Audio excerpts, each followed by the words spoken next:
Hey guys, on today's episode, we have our friend Todd Stumbo. He's the founder of Thoroughbred Wellness and Recovery, and we talk a lot about how recovery and business and entrepreneurship align with each other and the principles that go along with it. He talks a lot about being his true, authentic self and the challenges that come with that, but also the amazing gifts. So tune in. It's a good one.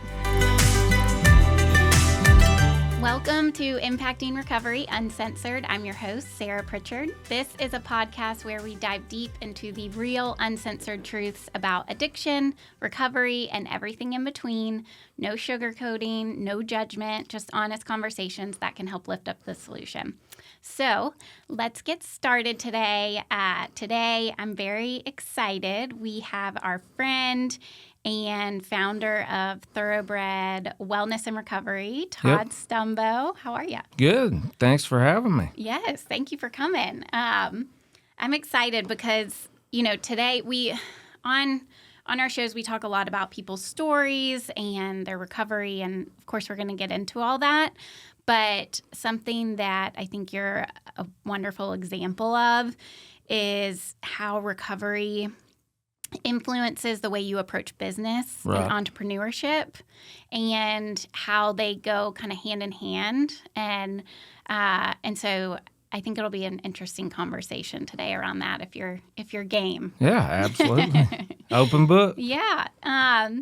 Well, I guess before we get into the business, and I'll preface this by saying I know you because you were running the treatment center that I went to 10 years ago. Right. And I just, I didn't know you very well, but I do remember you doing a group, and I don't remember what you said, but I do remember the way I felt after, of just like, this guy is like, just that you just had this like aura of like, this works, and you were very serious about it, right. But it was just a very like refreshing group. I just remember being like, I wish he did more groups around here when I was there. But and so since then we have a lot of mutual friends, and I've known your wife for a very long time. Right. So it's fun that you're here and you made the trip over. Well, I'm very proud of you. You've come a long way. I mean, it's a huge testament to be able to go to a center and then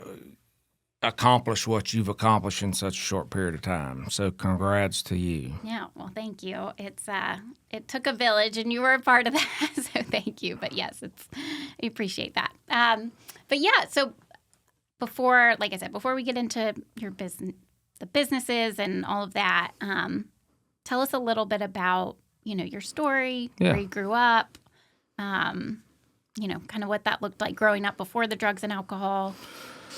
It's odd. I was telling somebody the other day, I don't quite remember my childhood. Mm-hmm. Like, it's a weird thing. I think one of my sisters is the same way, but I grew up in southeastern Kentucky, so kind of in the mountains of the Appalachia, area, and it's a super small town. I think when I was there, I always saw the sign that said 900 people. It might be at 1,000 now. It may even be less than that after the floods. That's where it got kind of decimated. But it's a pretty impoverished town. But also on the flip side of that, it's one of those weird, there's a lot of poverty, but there's also a lot of wealth. Mm-hmm. So whether it was the coal mines, doctors, attorneys, those kind of things live there. And, I know growing up, I never needed anything. Like, my family was super, my dad's a doctor, my mom was a nurse. I never needed for anything. But the experiences I had in that hometown were one of, like, I never felt like I fit anywhere, if that makes sense. Mm-hmm. And I didn't know any of that until after I got sober, the idea of feeling like you are accepted somewhere, you belong, and then you become competent in who you are and what you're capable of doing. I never felt that. Sometimes I still don't feel that within my own family unit at times. Mm-hmm. It's just, I can go home, spend some time around them, but I don't still feel that. It's like 3 or 4 days. I'm like, okay, I need to get out. Right. But I remember early on that, my family, my dad, mom, they didn't drink or anything like that. But my best friend's family did.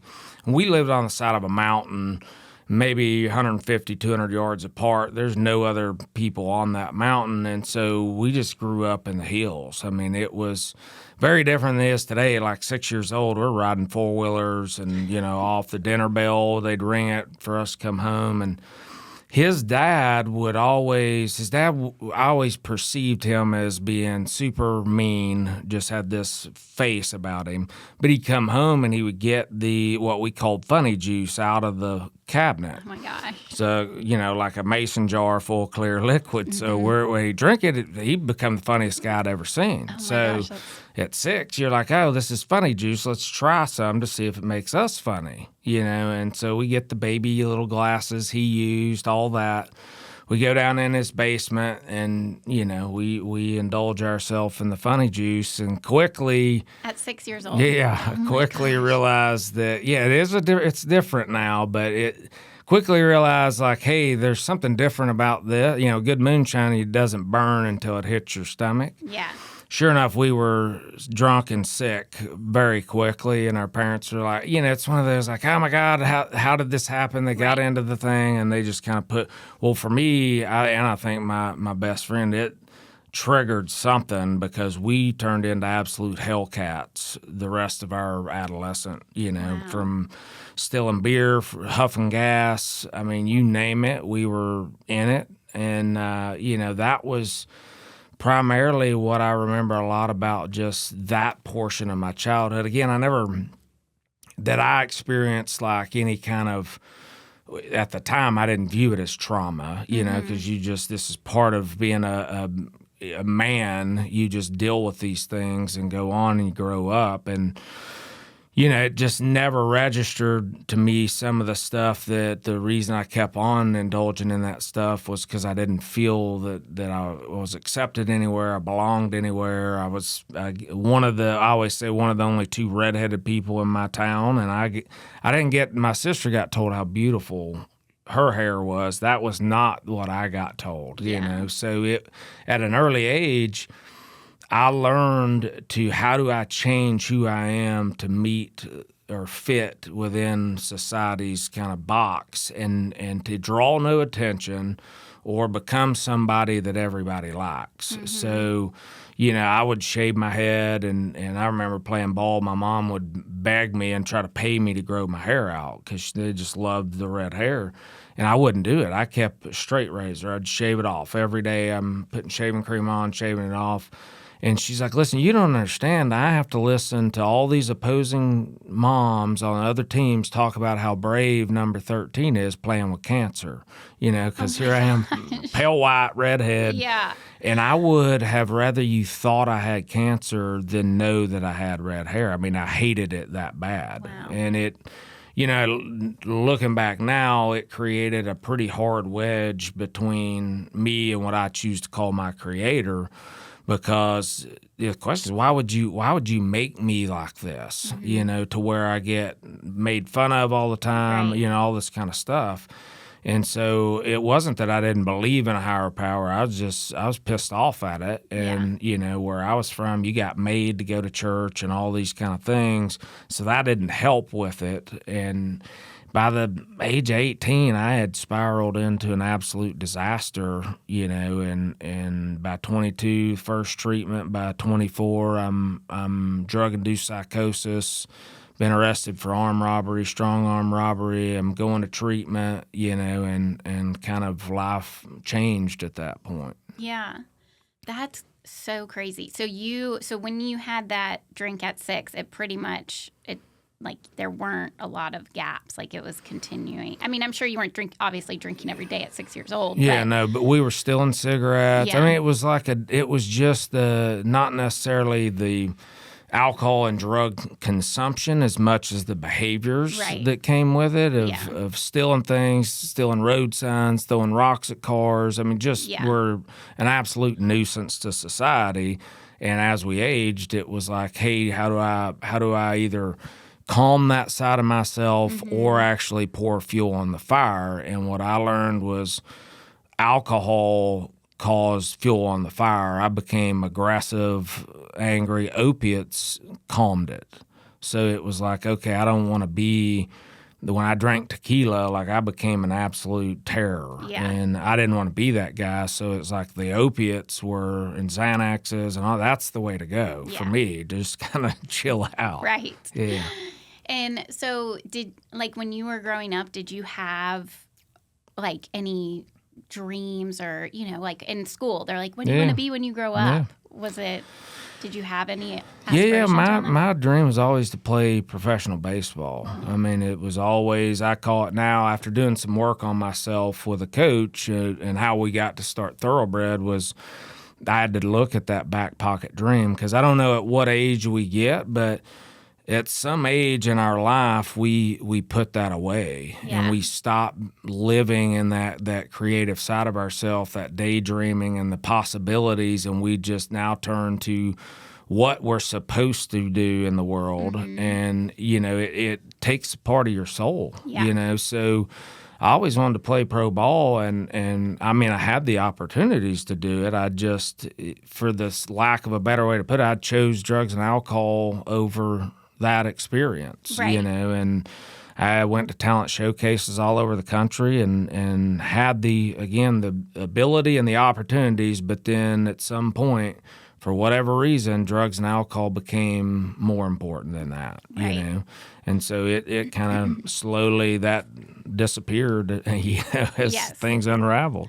I know. Well, I was never going to be. Same for me with cheerleading. Like, I did competitive cheerleading. I loved it. It was my favorite thing. And my alcoholism wasn't fully progressed at this point, but when I was going to college, I may have mentioned this on another episode, but when I was going to college, I tried out for the coach, and he watched me tumble, and he was like, okay, you made the team, but you just have to decide, like, do you want to be down on the field cheering, or do you want to be up in the stands with a beer? And I was like, thank you for bringing that to my attention. I never thought of this before. Like, see you later, cheerleading. I'm going to be in the stands. And that probably was, because I loved that part of my life. And so it's interesting how that will just, the alcohol and the drugs just get bigger and bigger over time. Well, it's like it I don't know how to explain. It's like the authentic self is like where I felt the most alive was playing baseball and on that field. Yet, when I consumed drugs and alcohol, because I thought if I mixed the two, that made the most sense initially, which obviously doesn't work out long term. But it was, do I want the feeling of feeling most alive, or do I want to get rid of the voices in my head that cause the pain? Which is more, right? And so. And it wasn't a conscious decision. It was just like, oh, so when I do this, I don't have to deal with these things, and that's better than just playing baseball, Yeah. And so, and over time, the self-talk went from rationalizing, well, you can't play baseball the rest of your life. Like, you got to figure out something else to do. And then the other parts, well, that sucks. I don't want to do anything else, so I'm just going to get high. And so it just stayed in that cycle. Yeah. And so when did you realize that you did have a problem with everything?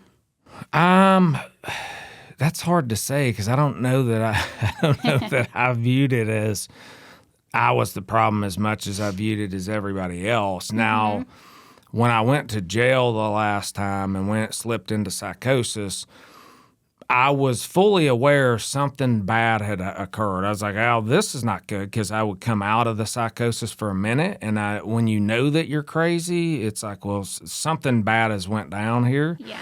So I knew there was a problem at that point, and when my family, they got me out of jail because I was in pretty rough shape, and they took me to the treatment center in Georgia. And I woke up like 3 or 4 weeks into it. I had no idea what state I was in, where I was at, and I had delusions for months after that of things that never happened, but they were real to me. Yeah. And I knew that I didn't want to go back to smoking crack or anything. I knew that, but I wasn't sure that I wanted to be sober either, because I didn't know what that entailed. It's like, well, I know I don't want that, but I'm not 100% sure I want what you've got. And what was wild is, you hear the saying all the time, you can lead a horse to water, you can't make it drink. And I get that, but what I experience is the idea of you can lead a man to a well and make him thirsty. And so I was in this treatment center long enough, I stayed around it long enough that I saw these other men that were genuinely happy and had they were, well, I will say they were at peace. I wouldn't even say happy, but it's more of a contentment and peace with their life. And I was like, I've been around long enough to know that guy's not lying about it at this point. Yeah. He's not putting it on. So what does he have and how do I get that? Right. You know, and so it took a few months for me to get to that space where I was thirsty enough to have a life that was different than what I was currently experiencing. Was kind of just a stalemate of like, I don't want to go back, but I also don't want to go forward. Right. Yeah, I've never heard it put that way, but that's a good way of putting it. And also how the contentment piece and not necessarily like happy all the time, because I think that can get, in early sobriety, that can get people tripped up a little bit because it's like, if I'm not happy, then I'm sad and I got to change the way I feel and I can't handle this. And it's like, no, we can move through these things even though they're painful, but drink and the drug is, we can be content and at peace, even though it's hard. One, it's I tell people all the time, it's like, well, you get asked, hey, are you happy? And it's like, well, if you are happy, then sadness has to be around because you can't have one without the other. But could you be serene? And serenity is not the absence of conflict, it's the ability to cope with it. So I always looked at my life as can I chase serenity? You know what I mean? And what does that look like for me? How do I get to a space where I understand life is full of challenges and I don't try to medicate myself when I face a challenge? I just look as, dude, I can go through the storm completely serene and know, because the book tells us that we'll be able to deal with situations that once baffled us. And that was, I would hear those promises and be like, dude, this is like, if that's real, that's what I want, because for me, it wasn't. I know a lot of people do that. The 9-step promises is what kept me in the rooms. That always meant the world to me to hear somebody saying those over and over because I want that. Right. If you could put it in a bottle and say, here's what getting sober and recovery is about, that for me early on, that's what it was. Yeah. It's like, how do I have that experience? Right. And so you got out of treatment, and then did you start working in the substance abuse industry right away? Not right away. I was actually a pilot and going to kind of follow my brother's footsteps to become a commercial pilot. Well, when you have the background I had, the FAA's not too keen on that, so they ended up grounding me, and I went through this HIMSS program, so it was a 5-year monitoring. And it was wild because it was, here I am trying to do all the right things, and then all of a sudden, the thing I'm trying to do to move my life forward and the person I'm supposed to become to be a pilot, because I was still focused on the external and not the man I'm supposed to be versus here I'm going to go do this. Right. And it got taken. So here I am on hold, and I'm like, God, I don't, why is this happening? Yeah. So I went back and volunteered at the treatment center I went through to do some of their recreational stuff, and I just fell in love with leaning against the other dudes and trying to help them navigate those challenges of life that they were up against. And then I went from that to being an overnight tech to slowly working my way up, which was the hardest thing I'd ever done because I had to look at my dad and say, look, I know that you paid all this money for flight school and I'm supposed to do this, right.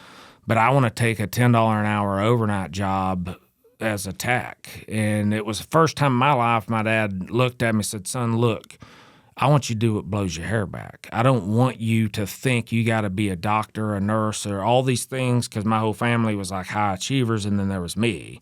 And I wasn't the go-to-school guy. I wasn't any of that. I was the complete opposite of, I didn't like gangs, fraternities, groups. I'm like solo. My love languages, don't touch me, leave me alone, So I had to start to find like, okay, this makes me feel alive internally. Mm-hmm. And, I just worked my way up the chain of doing that to becoming the operations director, the clinical director, ended up leaving that program, went to another one and was the clinical director there of the place you went through, and Ended up becoming a CEO there, and then just back in June left that program, started my own. Yeah, that's crazy. Well, and I'm so glad you share about the growth of that, because I mean, and I'm sure you see it too with clients that you've seen in the past, and I think it's a natural thing for us as addicts and alcoholics. Like, we get to treatment, we get sober, and we're like,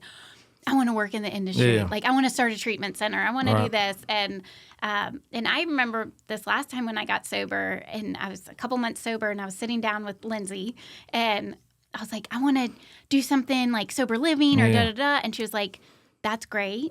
Definitely do that if you want. But just know, like, that's not the service the book is talking about. And, like, that's different than getting a paycheck kind of thing. And I'm so glad she told me that, because I can so see how, and this is totally off topic, but just like how people in the industry, the relapse rates are high and all that. I can totally see how that's a thing, because you kind of pour your whole heart into that work and not do like the true service work. But also the starting kind of from the bottom, where a lot of people that I've met over the years, like, they just want to get out of treatment, go start their own. Right. It's like, work your way up, learn, like, see how everything, works and operates. And so that's like very, kudos to you for, going with your intuition. The book talks about this, like, sixth sense, like leaning into that instead of what you were supposed to do. Well, and the thing about it is like, for me, the experience, I look at it as, it wasn't really about, like, a lot of people say that. It's like, hey, and they may have that mentality of like, I want to go start a treatment center to help people. That was not my mindset. Yeah. So I'm a built-in creative. I love to build and grow and help other people build and grow. So I didn't necessarily care what the lane was. I just knew I had to lead. Yeah. And that terrified me, because I am not, like, going back to my childhood of having red hair, feeling an oddball out, all these things. I never viewed myself as that. Mm-hmm. What I now felt that God was calling me to lead, not follow, because I've followed most of my life, and there is a part of followership that you have to learn. But now he was saying, look, I need you in a different position, and I'm going to use the vessel called substance abuse and mental health treatment to do that. But for me, what I've learned over the 20 years of doing it is it was never about the actual job or industry, so to speak. It was, I know the lane, and so this makes sense to stay in it and do it here. But it was like, how much can I grow as a leader and come into my own authentic self, which I had never done in my entire life. And even when I go to these talent showcases to play ball, I was not the guy that volunteered first or tried to stand out. And then in my brain, I would judge all the people that are doing that, like, oh, he's just trying to blah, blah, know. And those are the guys that made it. And so then it became, so how do you get into the leadership role, and how do you stand out and be yourself? Mm-hmm. Despite what everybody else says in this specific industry or whatever it is, how do you show up? And that was where I started to have to develop kind of my philosophy of leadership, and got into servant leadership, transformational leadership, and those have been two of the vessels that I've used in my own life to move myself forward. You know? Yeah, I love that. And so would you say that's the most influential, those two things, like, approaches for your business and your career, of how you because servant leadership matches up with, similar to, it's the principles of a 12-step program, the spiritual principles anyway, of a 12-step program. They correlate straight over to business practices. I mean, it's a mirrored image. You would, if you read down the spiritual principle, you'd, I'd love to work for a business that has that. Right. And so, I mean, it can have others, but that was the easy transition, because in the book it specifies something. It says these words, in all my affairs. Mm-hmm. And so what I knew about me prior to getting sober was I couldn't do anything but destroy things in all my affairs. I was never the same person. Like I'd sit in front of my parents and be one guy, my siblings and be another guy, my friends and be another guy, and you had all these lies that you had to keep going. Well, what a freeing kind of thought that what if I was just this one guy in all my affairs, whether it's business, whether it's at home, whether it's in a church or whatever you do, and I have the same set of principles that I impose across my entire life. If I'm on a softball team, if I'm in the gym, all of that stuff. Yeah. And so that's what I started to try to practice. And what it did was, it's like, have you ever heard of decision fatigue? So like, all the big time CEOs and all these, they have the same clothes. So they may go out and buy like 15 of the same shirt because they don't want to even have to waste energy on making a decision on what to wear. It's just this. Yeah. I just wear this. If you ever look at Steve Jobs, he wore the same stuff all the time. Right. So it's the same thing, is why would I want to expend energy trying to be this different guy in all avenues of my life when I could just come up with 10 to 12 sets of spiritual principles that I impose across every aspect of my life? Yeah. It made life so much easier, Yes. So it was like, I didn't have to keep the helium balloons up in the air all the time. Right. I could just be this guy no matter what. Yeah. And servant leadership, there's all different kinds of avenues to do it, but like for me, I read a book called The Servant by James Hunter, which just I don't read fast, and I read this book in a weekend, and the guy had a spiritual experience at the end. I cried when I read because I was like, that's exactly what I need to experience, as a human and as a person. So that kind of kicked it off for me, which over the years has led to all different kinds of things. We got into brought this idea of Damon West. He's in recovery. You ought to try to get him on this podcast one time. But he's the original creator of a story called The Coffee Bean. Okay, yes. And so it's all about kind of servant leadership too. Mm-hmm. And he goes around the country and preaches it. But ultimately the story came down to Damon was, like a meth addict out in Texas and all this. Came from a great family. He's like a 5-star recruit in football, got injured, got on opiates, I think it was, and it just kind of took him down the path. Well, he even worked in the Capitol or the White House at one point. He like made it way up. Got turned on to cocaine and methamphetamine, and his whole life fell apart. He ended up he became part of some ring out in Texas that was robbing. It's called the Uptown Bandits, I think. And it was all over the news. And he, when he tells the story, he talks about the last day he remembers, like SWAT comes in his apartment, and they're like his guardian angels because they plucked him out of sure death, and took him to jail.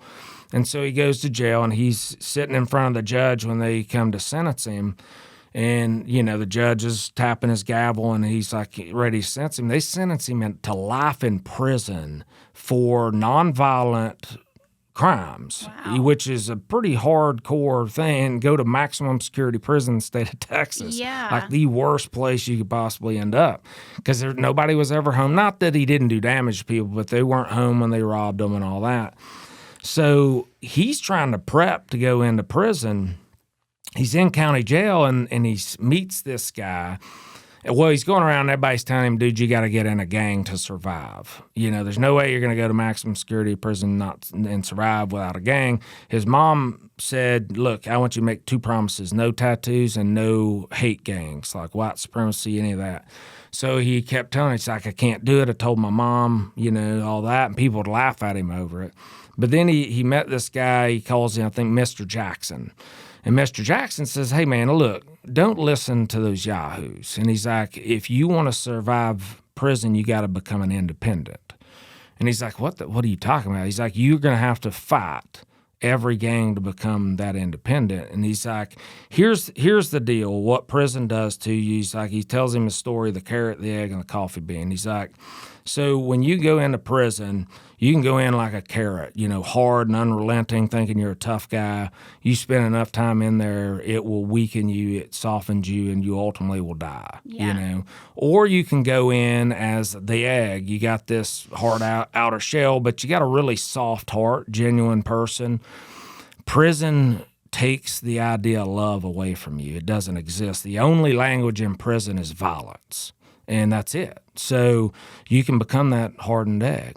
Or you can go in as a coffee bean. And Damon's like, what do you mean a coffee bean? And he's like, well, think of this. If you put that coffee bean in a pot of boiling hot water, like you did the carrot or the egg, which is called prison, what happens to that water?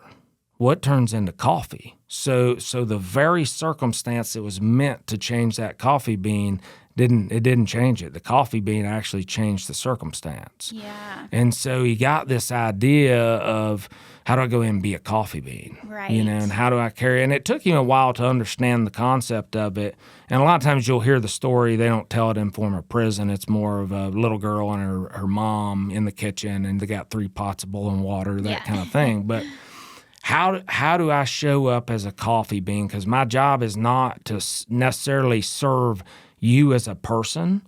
It's for me to serve the environment that I'm in. Right. It's like, have you ever walked in a room and you got somebody that just brings this energy in the room, and you're like, okay, well, that changed the dynamic. Yeah. And so I had to quit looking at servant leadership always as about who do I help outside of myself, because it really is not about that. It's about a selfishness from within. How do I change the negative environment that lives inside of me? Because we all have it. Right. The self-talk. So if I can't change that, I can't be of service to you. Yes. But if I can change it and I can live by that principle of always trying to bring a positive energy and not just some, flu, let's all smile on it, but a true definiteness of purpose. Like, I deeply believe in what I stand for and the direction I'm going. It will change the environment around you. Yes. And that's what true servant leadership's about. It's not, people get it mixed up of like, hey, let me go and find somebody and serve them. And that's not it, because you can go do that. You look at Robin Williams. Look at all the people he served with his humor, yet he lived internally a miserable life. Right. And so I didn't want to do that. And so from servant leadership to transformational, the only way you get there is you understand that servant leadership starts on the inside. Mm-hmm. And if I can change what's going on in here and create what's called brain and heart coherence, where they flow together, now I've got an energy, a sphere about me that vibrates differently. And for me, it came off as authenticity. Like, now I can go around former guys and girls that I was in school with or using with, and I feel no sense of like I don't fit in. Right. Because it doesn't matter if I fit in or not. In fact, I don't want to fit in. I want people to say, God, that guy is a lot. You know what I mean? I want the vibration. They said, well, I don't know what it is, but I want to be around the dude. Right. Yeah. Well, and that just goes hand in hand with like the recovery piece of like writing inventory, right. making amends, because that's what I didn't get for so long, was how much was going on internally that I really wasn't even aware of, right. because I had just lived that way my whole life. And then when I'm so worked up on the inside, then yes, on the outside, I'm not helpful, right. or I'm not of service, or I'm just not here because I'm in my mind. And so that's really neat how that just goes like. When your vibration is different. So like if you get scientifically, like at Thoroughbred, the reason we use the horse is because of the heart waves. So it's scientifically proven. We all have heard studies of brain waves, right? But nobody really talks about the heart wave. And so the heart wave, Joe Dispenza did some work around it, and what they saw was people that lived in deep gratitude put off a 3.5 to 5 meter wide vibration that impacted other people in the room. Like they were studying people that weren't even talking to these people. Wow. Then they showed the chronic suicidality, depression, all that almost had zero heart wave vibrating off of them. So it's like, is my job in life to hide and shy away from who I'm supposed to be because those people around me that may struggle with depression, suicidality, whatever, maybe my heart wave is meant to impact them, to vibrate through them and create a different experience. They may not even know what happens. But so when I started learning that about a horse, that wait a second, the horse's heart wave is so much stronger than ours that if I walk up against it with a heart rhythm of anxiety, it actually can change the rhythm of my heart by the way it beats. So that was the whole premise of why we used that thoroughbred, and I'm from Kentucky, so it kind of made sense. Yeah.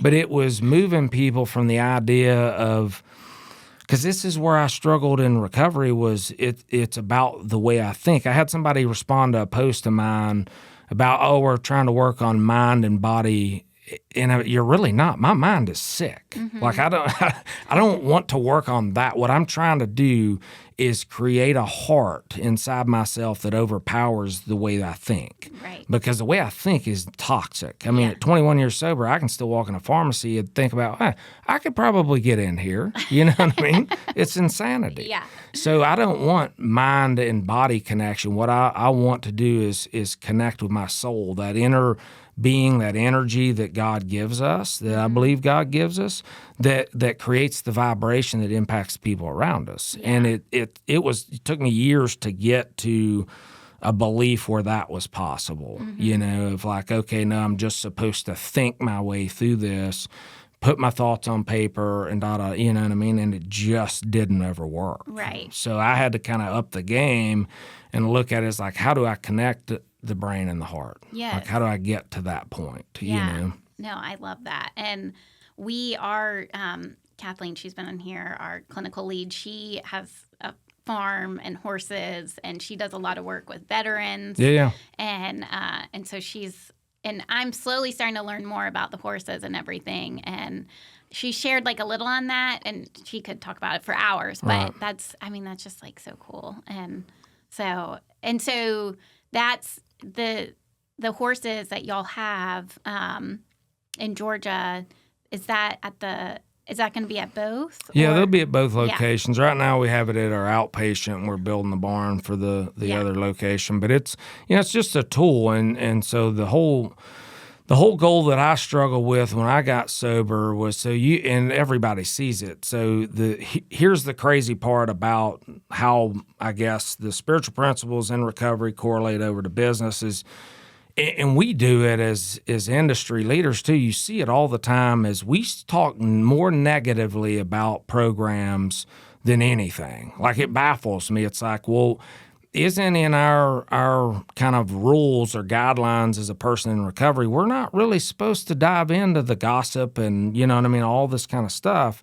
I'm supposed to focus on self. Right. And so what I've always tried to challenge people to do is like, look, I'm not that worried about so-and-so down the street or that. I don't engage in that. So I don't have any reason to go tell them how to do what they need to do. Yeah. I just got to focus on me. Mm-hmm. And taking the principles of 12 steps and moving them over to business, I think is one of the easiest transitions you can make. It's like, do we practice with this level of honesty? Are you constantly going back and doing an inventory? I mean, it's all the same stuff, right?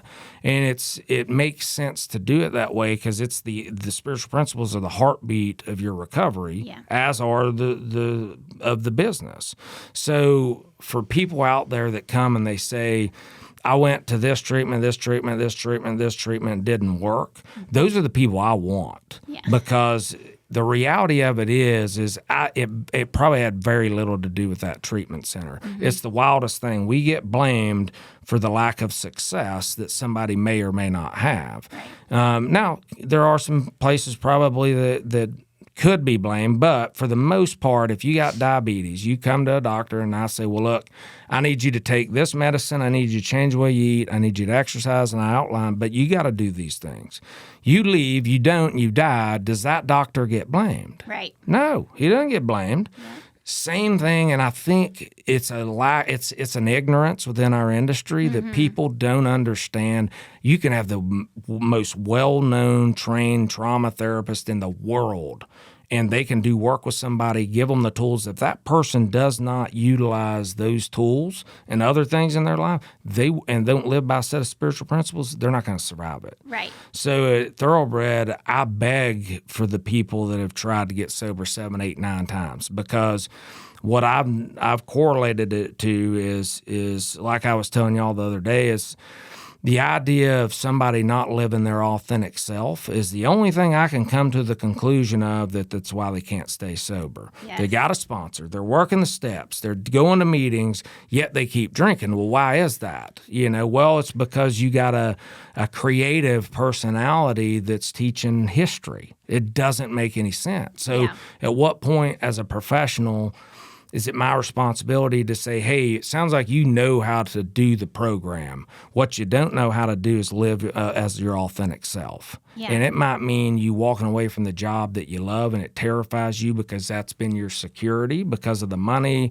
or whatever. And I get it because I had to do that. Right. But it's the most freeing thing that I've ever experienced in my life to live authentically and say, this is what God designed me to do right now in my life. Now, it doesn't mean a year from now I won't have an epiphany to go do something else. But right now, my design was to leave corporate comfort and chase this dream. Yeah. That was what I was designed to do. And though there's pieces that are unknown, that's that definiteness of purpose and faith that, I have to live by. There's no doubt God's going to take care of me. There's going to be bumps, but I'm going to be serene through the process. Yes. And I think the only way I do that in a business is because of the foundational spiritual principles of recovery.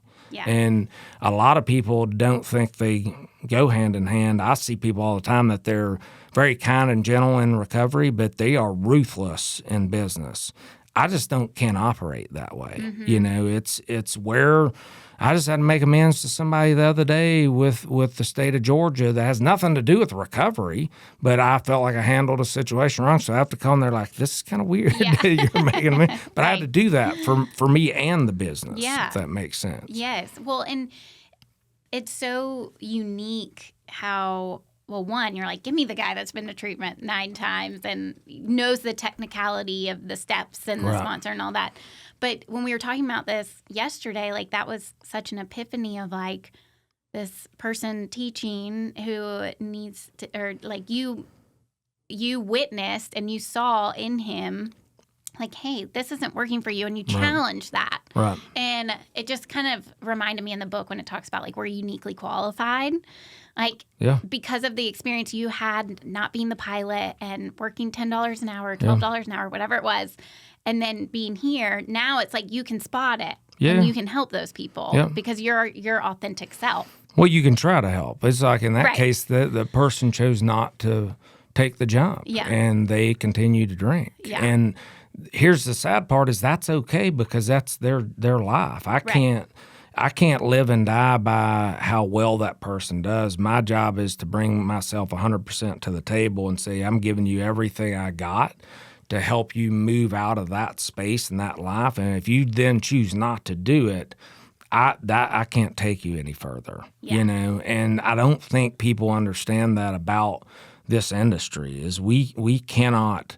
It's not like I can go in your brain and pull out what's causing the issue and give you what you need back. It doesn't work that way. It's we give you a set of tools and an environment to change the way you look at the world and the way you think and be willing to be bold, brave, and authentic. And if you're not, that's not my responsibility. Right. And it's hard for families and all that because you see it all the time. A person comes in, they get great treatment, they go back out, relapse, and die, and who gets the blame? Yeah. The facility, Right. And it's just sad because what it sets us up for, and I'm sure you all get it, is that initial call for help. That client knows they need help, yet it's the wildest thing. Who they're calling, they don't even know, and they already don't trust them because of what's getting publicized across the country about treatment. Yeah. And it just is a sad thing to watch because there's so many more good programs out there than there are bad. But nobody highlights those. Right. And it's just unfortunate. Yes. No, I agree. I know it's tough, but yeah, I mean, and I don't know. That's super important. But okay, so let's see. I wanted to talk about the how you leverage mastermind groups. Yeah. Will you share about that? Yeah, it's a unique thing that I'd never. Again, it correlates over to a 12-step program and having a sponsor and a home group and a lineage like that. Again, most of my life I struggled with those things. I mean, I can sit there and tell you in my entire 21 years sober, I've never had a home group. And again, it's not whether it's right or wrong. Well, I just have a hard time with that group thing that for whatever reason, I got bullied a lot by groups like that. So I go to the meetings. I was there, but it's like, hey, you want to be part of the home group? No, I'll pass. I'll just be that lone wolf off to the side.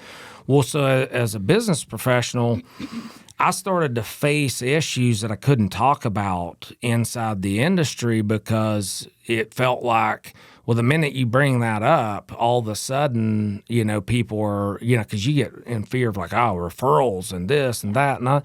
And I remember when it happened, I was going through a divorce. And so here I was. I had the world by the tail, just got named CEO. I was finally graduating college because I had to become a CEO before I graduated college just to be able to tell my dad I told you I could do it. So then I graduated, got the 4-year degree after 20 years, and then got my master's. But I had the world by the tail, and here my wife at the time was telling me, hey, I want a divorce because you're not happy. And I was like, wait a minute, I feel like you're supposed to say that. So I was in drift mode. Like I was just going to work, What I didn't know is when I showed back up, like she'd been drinking and all the stuff that I was unaware of because I would leave at 5:36 in the morning. I wouldn't get home till 11, 12 at night, 6 nights a week. And so she's in bed in pajamas. So it's normal. What I didn't know, she's doing that all day, drinking, whatever.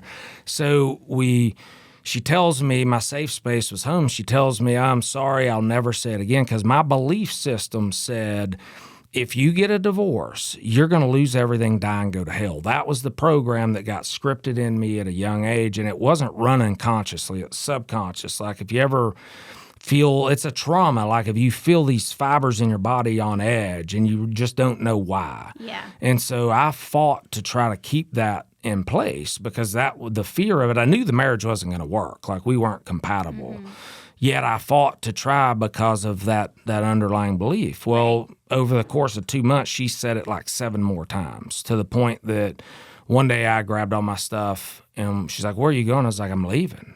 And I'll never forget my oldest daughter. She was 5 at the time and she didn't know. She looks at me and is like, yeah, Dad, get out. And it devastated me because here it hit me that how alone I really was at this point because I had nobody to turn to talk to because of the fear of like, well, what is it going to do to the program I'm running? What is it going to? So I start to implode. And I'm working out 3 times a day. I'm doing everything I can to run from God and hide. And I didn't know it because my thought was, if I get small enough or busy enough, he won't know that I'm getting a divorce, and therefore he won't take everything. I'm not going to die and go to hell. Yeah. Well, I end up at a little over 12 years sober, laying on a bed in Town Lake Parkway, this crappy house I was renting, contemplating suicide. And this is like real deal stuff you struggle with in recovery. Like a lot of people think, well, it's just once you're sober. I didn't even think of using. Like it went straight to the world be better off if I just get this over with, And so at the time, my sponsor and some other people encouraged me to go to this program called Onsite for 3.5 days for a leadership thing. And I was like, I knew what they did. They did experiential work. And I was like, look, I want to pass on that. I passed for like 3 years. I finally go. And for 3 days, I watched 12 men get up, do their work, and I was vibrating because I had so much energy built up from 30 years of all the stuff I've never dealt with. Because I was a bad addict and alcoholic when I got sober. Just stopping drugs and alcohol and trying to do the next right thing dramatically changed my life. Right. But here I was at 12 years facing traumas and internal programming systems that were driving me into the ground, and I had no idea why. Yeah. And so I go in, and we're sitting there. The last day comes.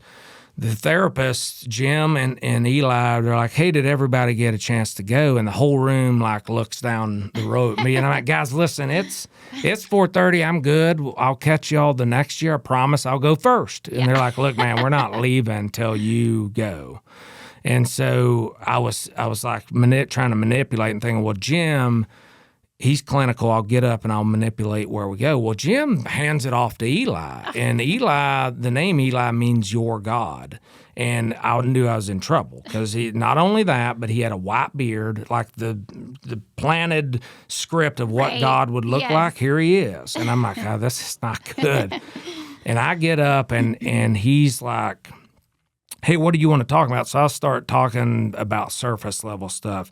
He interrupts me midstream, says, hey, tell me about your dad. And I'm like, what the heck? This is not good. And the next thing I know, I'm sitting in a chair.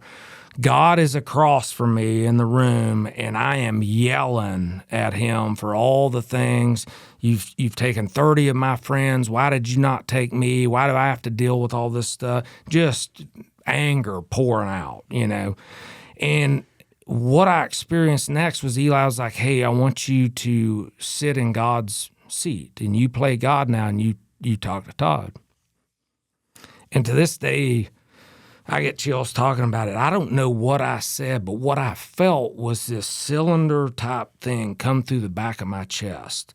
And everything that weighed on me vanished in that moment. I'd never felt anything like it. All the scripts of you're gonna get a divorce, lose everything, die, and go to hell. It all in the moment left, and all I experienced was love and grace. Yeah, that was it.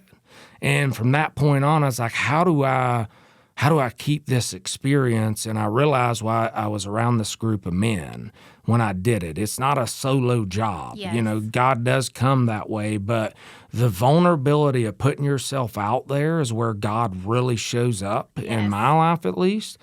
So that led me to get in and search for mastermind groups. It's basically a group of guys that come together, or women, they can be in there too. I just happen to get into like a male version. Mm-hmm. And it's really, there is some recovery guys in it, but I needed a group that had nothing to do with that. And so I got into it, and they started to challenge me. And this one guy in particular named Aaron is a coach. When he heard about where I was working and what I wanted to do, it's like that's where the whole back pocket dream thing came out again. He's like, well, I want to do work with you. And I was like, man, I can't afford what you charge. He's like, I'll do it totally free. He's like, you're on the edge, and I want to be there to help walk you off. Wow. And we sat down and started to go through that idea. He said, like, well, what is your dream? And I gave him, I'm like, oh, I want to run this and do that. He's like, no, I'm talking about as a kid. What is that dream? And when I told him play pro ball, it's like, well, at 45, I'm not going to do that. But what he said to me next was like, look, man, what kind of man would you have to create to actually live that dream out? Like, what would you have had to be? What kind of man? So I had to come up with 10 principles. What was that guy? Then I had to define those without Webster, without using my phone. What did they mean to me? Because honesty, your definition of honesty, more than likely is actually programmed into you by what the world told you to think it is. So he was trying to dismantle that entire system. Yeah. And so when we walked through that, the conclusion I came to, because at the end you develop this man and you have these principles, and he's like, so is that a God you would want to serve? And it's baffling because you're like, that's exactly a God that I'd want to serve. And so he taught, the first lesson was, God does live within you. And those 10 things, those are the spiritual gifts that God has given you the responsibility to live out. And kind of thoroughbred, 3 of those were being bold, brave, and authentic. And it's not a talent, but that's a gift that God has given me to go try to live out. It's terrifying because I don't view myself as any of those 3. Yeah. So I have to go do that in all my affairs. Right. Well, then he had me draw this diagram. He's like, hey, I want you to write what's distractions on this side, priorities on this side, what it looks like to live big and what it looks like to live small. And what I found was everything I wanted to do in my life that was a priority and looked like me living big required me to sacrifice and give up all the things that I thought kept me safe. It was the wildest thing. Money, success, all of it had to go on the table, and that was how I walked away from being at that program for 12 years, and I could have stayed there forever and just been that person. Right. And that's not what I went home and I told Anna, I was like, look, I'm going to quit my job. I need you to quit your job. And we're going to go all in and we're going to go do this thing. Oh, my gosh. And I would rather be under the guidance and grace and mercy of God and not know what's going to happen in the future as far as money goes than know for sure here's this constant check that I'm getting. Yeah. And it's the most freeing thing. Now, it's been terrifying. I've had panic attacks that I've never had before, and I had to do all this work around those kind of things. It's like I say I live by faith. I say I live by definiteness of purpose, yet here I am questioning all of it, right. And I don't want to be that because it's this story. It always reminds me of these like two twins that are inside their mom's belly, right? And they're sitting there, and one of them is like, hey, do you think there's life after delivery? And the other one's like, well, dude, yeah. Like, what if, it's going to be more light outside. We're going to be able maybe to even walk, maybe eat with our hands, like all this crazy. And he's like, no, dude, there's no way there's life after delivery. It's just not going to happen. The umbilical cord is how we eat. That's the only way we're going to eat. Walking's not even possible, and he goes down all this kind of stuff. And they keep on having this conversation. The reality of it is like, well, how do you know that mom even exists? Like mother is out there. Right. And he's like, well, man, have you ever not just been quiet enough for a minute and you can kind of hear this voice outside of us? And it's like they have this conversation and it's the same relationship we have with God. It's like, hey, can I get quiet enough? Because imagine when those two twins are born, the one that doesn't believe, what are the chances of life compared to the one that does? And I'm not talking about physical life, because there's many of us that died 10 years ago, yet we're physically still here. Right. I don't want to be that guy. Right. I've been there and have been, by the grace of God, brought back to life in a sense of using the program with business and then self-examination to say, hey, what's my true purpose here? It's not to run treatment centers. It's just not. It's to be an energy in the world that transforms anybody I come in contact with. Yeah. It doesn't have to be one individual. I can walk in a gas station and put off a vibration because I get a choice now. I can literally walk in one, look people in the eye, smile, say, hey, how are you doing? Or I can put off this beefy, tattooed up guy and put fear in people. Yeah. It's the most powerful thing I've ever seen. And God's given me the gift of like, hey, the knowledge of that now, and what are you going to do with it? Yes. Because I don't care about your money. I don't care about the success you become as a treatment. None of that matters. What kind of light will you be for my message the rest of your life? Because the only way I actually shine the brightest is through hardships. Because that's where people start looking at, what's the God believer going to do now? You know what I mean? Oh, yeah. And that's where I have to show up for not just, Anna and my kids, but anybody around me. It's like, hey, that's my purpose. It has nothing to do with my career, the job I had, nothing. And I learned that the hard way of going through this thing with all the treatment centers and growing myself and thinking that's my purpose. And I hit a dead end and it sucked. Yeah. I was miserable and made a ton of money doing it. I was miserable. This sucks. This is not what I was built to do. And so when I freed myself of that using those principles, it's been a ride already, Yeah. That's amazing. I love all that. And I went to on-site the Women's Leadership Conference for the first time this past April. Nice. And so it was really good. So I think they changed. Did they still do like a lot of lectures about leadership and all that? There were, but not... it was a lot of the therapy stuff, but we had some lectures, but... Because, see, they didn't originally do that. It was just your group of... Okay. You were in like a pod of guys, and every year it was just you guys. Well, then they did away with that, And then they brought in that version where it was open to really anybody. They could come, do lectures, all that. And then a lot of us stopped going to that. And then, it's just been one of those things of like, how do you get back to that connectedness, though, of growth with other people? Yeah. And that was very similar to being in the rooms of the 12-step stuff, is having a mastermind group outside of that can help you grow and change, because I don't care what you've achieved. If you don't have a coach and you don't have other men or women around you that challenge and push you to different heights, you're going to get stagnant and it's going to suck. Yeah. Yes, for sure. Yeah. Because for me, for so long, I was just so focused on recovery and like, how can I help the next addict or alcoholic, and what can I, the next right thing and this and that. But how you're talking about this like authentic self, like that's really been showing up for me the last, year and a half, 2 years. Right. And just having and seeking out not just this like straight road of what I thought it was, and having it just, I don't know if this makes sense, but like branch out in other areas. And so, yeah. You have to, because our responsibility getting sober, there's not even a question about it. I don't have to wake up and think I need to go do it. I have to carry the message to somebody else, right? But that's not my design purpose. That's just a responsibility of being sober. Right. And that's where I think people get confused, the reality for me was, hey, that's just a responsibility, like brushing my teeth, taking care of myself. That's just a thing I have to do no matter what. But what my true purpose was about the man I was supposed to become. Mm-hmm. Not what I'm supposed to go do, but who am I supposed to become, so that people around me feel that and can rely on, hey, listen, my wife said it the other day.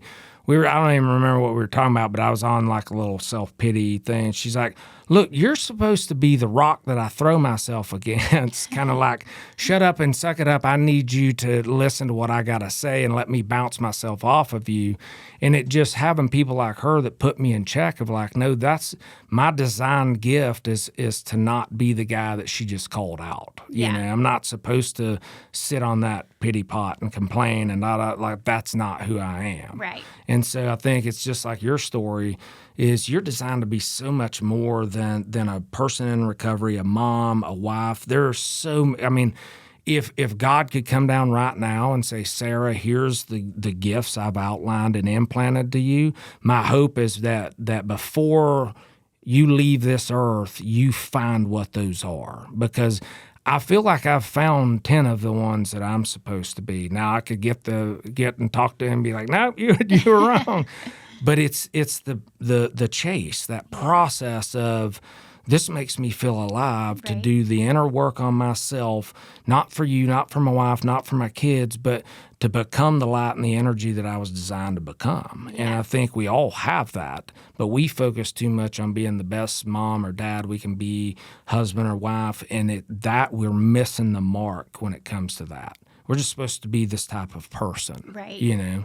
It's like with Chad, when we were talking last night, it was so interesting because like I don't know him well, but what it hit me was when he said he hadn't been married, doesn't have kids. I was like, he's living who he's supposed to be, and it's almost like he has no reservation about that. Mm-hmm. When a lot of people, especially, what I've seen is people are like, oh my God, I'm X amount age and I've not been married, don't have kids. Like he seems so serene about that, and that's a gift. Yes. Of like knowing that's just not my journey right now. Yeah. And so it's like a ton. I could feel that energy from it. It's like that's a ton of respect for Chad. You know.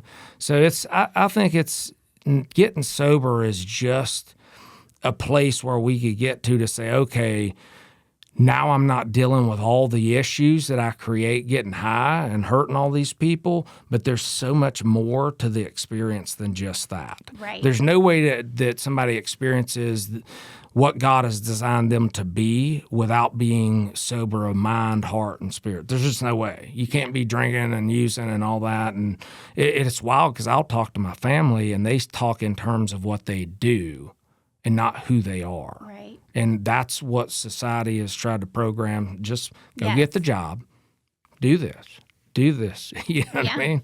Instead of who could you become? Yes. You know, at the end of your life, when people surround you, or even your own dreams surround you, it's like, do you want to sit and look up and be like, I wish I would have? Right. You know, I don't have any reservation. It's I got a tattoo that says my kids will follow my example and not my advice.